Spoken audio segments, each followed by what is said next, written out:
വിവാദങ്ങളുടെ പെരുമഴക്കാലത്തിന് ശേഷമാണ് താരസംഘടന അമ്മയുടെ തലപ്പത്തേക്ക് വനിതകൾ എത്തുന്നത്. ഹേമ കമ്മിറ്റി റിപ്പോർട്ട് പുറത്തായതിന് ഭരണസമിതി പിരിച്ചുവിട്ട 1 വർഷം തികയുമ്പോഴാണ് പുതിയ ഭരണസമിതി തെരഞ്ഞെടുക്കപ്പെട്ടിരിക്കുന്നത്.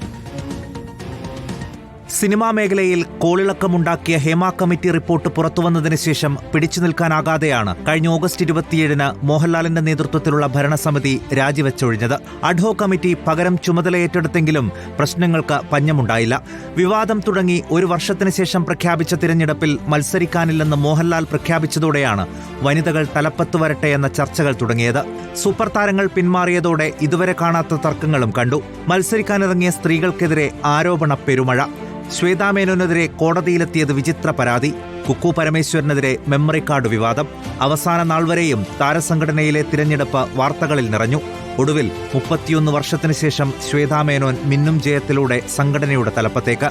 1994-ൽ രൂപീകരിക്കപ്പെട്ട അമ്മയുടെ ആദ്യ ഭരണസമിതിയെ നയിച്ചത് MG സോമനും TP മാധവനും. പിന്നെ പ്രമുഖ താരങ്ങളിൽ പലരും സംഘടനയെ നയിച്ചു. News desk reporter.